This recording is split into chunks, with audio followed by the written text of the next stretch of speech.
Praise be Jesus and Mary.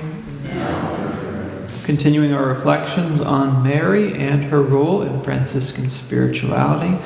Today we'll speak about Our Lady's Assumption, the most recent Marian dogma that's been proclaimed by the Church. The privilege of the bodily assumption of Mary into heaven, which was solemnly defined on November 1st, 1950. This privilege is strictly connected to Our Lady's predestination to be immaculately conceived and intimately associated with her Son. The inescapable law for all the children of Adam is that we're born in sin, and when we die, we return to dust. But Our Lady herself is more daughter of God than she is daughter of Adam. And she's united to Christ more so than she's united to Adam. And just as the law of sin doesn't apply to her, she was willed with Jesus before Adam, before consideration of sin. So too the law of corruption of the grave doesn't touch her or Jesus either. Jesus and Mary are the two elect creatures who from all eternity, independently of sin, were predestined to glory. Jesus was raised from the dead in his own power and also in the power of his Father. You can say both. He is the life that defeats death in himself after having voluntarily suffered it. And he died in order to give glory to God and to expiate, to pay for our sin. Mary is completely conformed to Jesus and associated with him in her predestination and in time as well. When her mission was completed, she was also associated with him in glory, hence her assumption. Franciscans also believe that Mary did die. She died as a last gesture of conformity to Jesus, but her death wasn't a painful death, and it wasn't caused by sickness or an external cause. Mary, even physically, was more perfect than Eve was before the fall. So death and punishment for sin couldn't have an effect on the one whom St. Maximilian Kolbe called the Immaculata. Death is expiation for sin spiritually and mystically. It actually already happened to Our Lady on Calvary, in union with the physical death of Jesus, her Son. One of the prayers of the feast, the Seven Sorrows of Our Lady, reads this: her senses had already won the palm of martyrdom under the cross of the Lord. So she already experienced death there. The physical death of Mary was a serene passage in an impulse of love towards God, an impulse, a burst which separated her soul from her body. And her immaculate body, which was a living temple of God like no one else, her immaculate body didn't remain for a long time in the grave that was lovingly watched over by the apostles.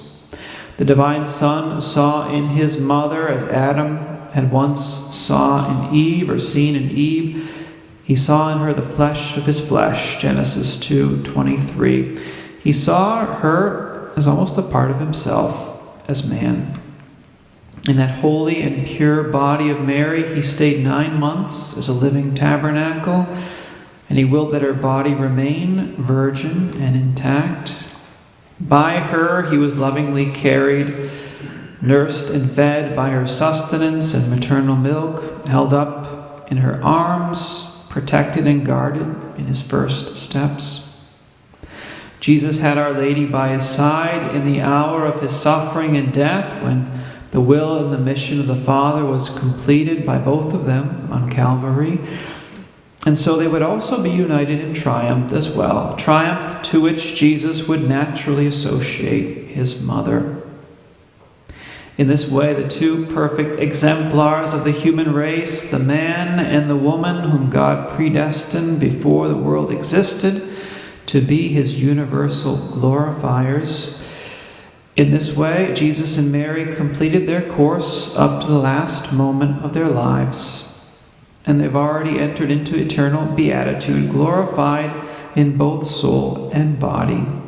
With the Assumption of the Virgin that followed the ascension of Jesus, the cycle was completed, and creation was free to follow its ultimate goal, which is to glorify God and at the same time to be glorified itself, to reach eternal beatitude, which is our destination.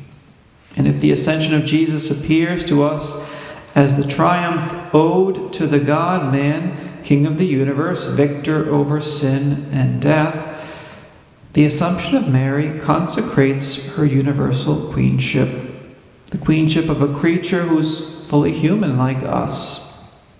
And her Assumption should be a source of consolation for us too.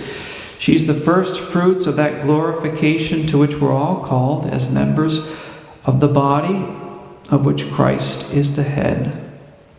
Even at the universal judgment, the Virgin will be the Alma Socia of Christ. Jesus will sit at the right hand of the Father.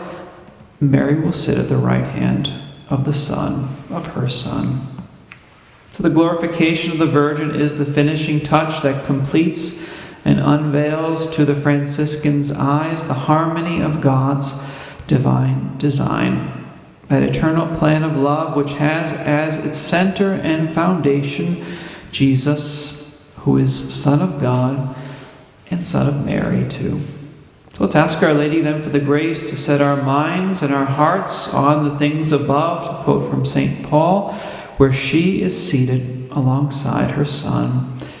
Praise be Jesus and Mary, now and forever.